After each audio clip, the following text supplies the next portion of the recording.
ನಮಸ್ಕಾರ, ಪ್ರಜಾರಾಜ್ಯ ಕನ್ನಡ ನ್ಯೂಸ್ಗೆ ಸ್ವಾಗತ. ನಾನು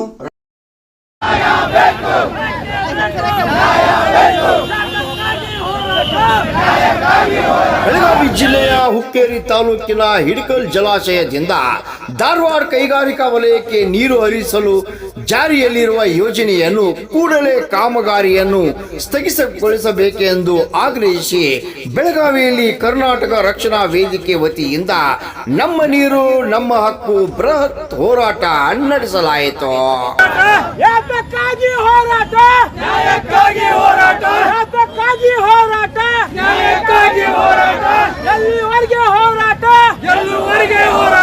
ಬೆಳಗಾವಿ ರಕ್ಷಣೆ ಯಾರ ಹೊಣೆ ಯಾರು ಹೊಣೆ? ಬೆಳಗಾವಿ ರಕ್ಷಣೆ ಯಾರ ಹೊಣೆ ಯಾರು ಹೊಣೆ? ನಗರದ ರಾಣಿ ಚೆನ್ನಮ್ಮ ವೃತ್ತದಲ್ಲಿ ಹಲವು ಗಂಟೆಗಳ ಕಾಲ ಮಾನವ ಸರಪಳಿ ನಿರ್ಮಿಸಿ ಧರಣಿಯನ್ನು ನಡೆಸಿದರು. ಇದೇ ವೇಳೆ ಪೊಲೀಸರು ಮತ್ತು ಪ್ರತಿಭಟನಾಕಾರರ ನಡುವೆ ವಾಗ್ವಾದ ಕೂಡ ನಡೆಯಿತು.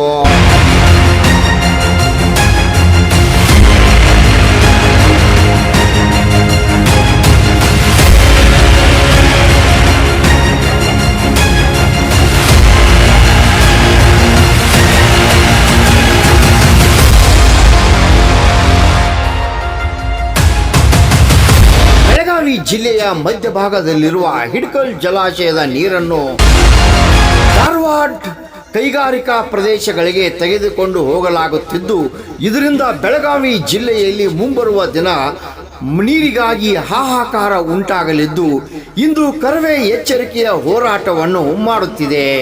ಯೋಜನೆಯ ಕಾಮಗಾರಿಯನ್ನು ಕೂಡಲೇ ಸ್ಥಗಿತಗೊಳಿಸಬೇಕೆಂದು ಇದೇ ವೇಳೆ ಒತ್ತಾಯಿಸಿದರು. ನಂತರ ಬೃಹತ್ ಪ್ರತಿಭಟನಾ ಮೆರವಣಿಗೆ ಮೂಲಕ ಬೆಳಗಾವಿ ಜಿಲ್ಲಾಧಿಕಾರಿಗಳ ಕಾರ್ಯಾಲಯಕ್ಕೆ ಮುತ್ತಿಗೆ ಹಾಕಲು ಪ್ರಯತ್ನಿಸಿದರು. ಇದೇ ವೇಳೆ ಪೊಲೀಸರು ಮತ್ತು ಪ್ರತಿಭಟನಾಕಾರರ ನಡುವೆ ಜಟಾಪಟಿ ಕೂಡ ಜರುಗಿತು.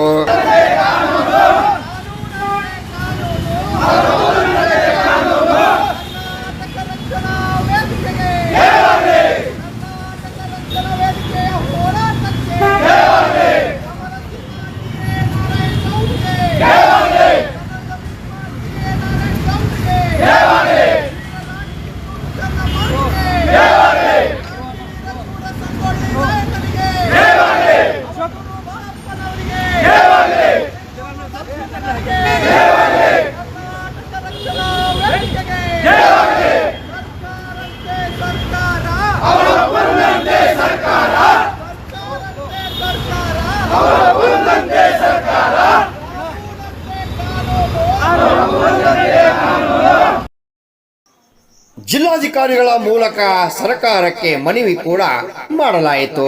ರಾಮಗೌಡ ಪಾಟೀಲ್, ಪ್ರಜಾರಾಜ್ಯ ಕನ್ನಡ ನ್ಯೂಸ್, ಬೆಳಗಾವಿ. ಕೈಗಾರಿಕಾಗೋಸ್ಕರ ನೀರನ್ನ ಸರಬರಾಜು ಮಾಡ್ತಾ ಇದ್ದಾರೆ. ಅದನ್ನ ವಿರೋಧಿಸಿ ಇವತ್ತು ಕರ್ನಾಟಕ ರಕ್ಷಣಾ ವೇದಿಕೆ ಬೆಳಗಾವಿ ಜಿಲ್ಲಾ ಘಟಕದ ವತಿಯಿಂದ ಮಾನ್ಯ ಜಿಲ್ಲಾಧಿಕಾರಿಗಳ ಕಚೇರಿಗೆ ಮುತ್ತಿಗೆ ಹಾಕುದ್ರ ಮುಖಾಂತರ ಸರ್ಕಾರಕ್ಕೆ ಮತ್ತು ಜಿಲ್ಲಾಡಳಿತಕ್ಕೆ ಎಚ್ಚರಿಕೆಯನ್ನ ಒತ್ತಾಯನ ಮಾಡ್ತಾ ಇದೀವಿ. ಯಾಕಂದ್ರ ಬೆಳಗಾವಿ ಒಳಗಡೆ ಬಹಳಷ್ಟು ಕುಡಿಯುವ ನೀರಿನ ಅಭಾವ ಇರೋದ್ರಿಂದ ಈಗಾಗಲೇ ನಾವು ಬೆಳಗಾವಿಯ ಮಲಪ್ರಭಾ ನದಿ ಹಾಗೂ ನವಿಲ್ ತೀರ್ಥ ಡ್ಯಾಮ್ ನಿಂದ ಹುಬ್ಬಳ್ಳಿ ಧಾರವಾಡಕ್ಕ ಕುಡಿಯುವ ನೀರಿಗೋಸ್ಕರ ಆಗಿರ್ಬೋದು, ಕೈಗಾರಿಕಾ ಪ್ರದೇಶಕ್ಕಾಗಿರ್ಬೋದು, ಇನ್ನಿತರ ನೀರಾವರಿ ಯೋಜನೆಗಳಿಗೆ ಸುಮಾರು 10 TMC ಗಿಂತನೂ ಹೆಚ್ಚು ನೀರನ್ನ ನಾವು ಪ್ರತಿ ವರ್ಷ ಕೊಡ್ತಾ ಇದೀವಿ. ಆದ್ರೆ ಹಿಡಕಲ್ ಜಲಾಶಯ ಬೆಳಗಾವಿಯ ಮಧ್ಯಭಾಗದಲ್ಲಿರೋದ್ರಿಂದ ಸಂಪೂರ್ಣವಾಗಿ ಬೆಳಗಾವಿ ಜಿಲ್ಲೆ ಹಿಡಕಲ್ ಜಲಾಶಯ ಮೇಲೆ ಅವಲಂಬಿತರಾಗಿದ್ದೀವಿ ನಾವೆಲ್ಲ ಕೂಡ.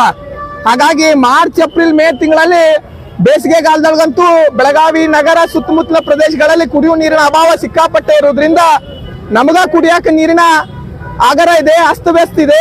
ಇಂಥ ಸಂದರ್ಭದೊಳಗಡೆ ನೀವು ಇಲ್ಲಿಯ ನೀರಿನ ಸಮಸ್ಯೆಯನ್ನ ಬಗೆಹರಿಸುವುದನ್ನ ಬಿಟ್ಟು ನೀವು ಕೈಗಾರಿಕಾ ಏನೋ ಬಂಡವಾಳ ಶಾಹಿಗಳ ಮಾತನ್ನ ಕೇಳ್ಕೊಂಡು ಬಂಡವಾಳ ಶಾಹಿಗಳ ಇದಕ್ಕ ಒಂದು ಇದನ್ನಾಗಿ ನೀವು ಅಲ್ಲಿ ಕೈಗಾರಿಕಾ ಪ್ರದೇಶಕ್ಕೆ ನೀರನ್ನ ಕೊಟ್ರಿ ಅಂದ್ರೆ ಇದು ನಾವು ಯಾರು ಕೂಡ ಸಹಿಸುವಂತ ವಿಚಾರ ಅಲ್ಲ.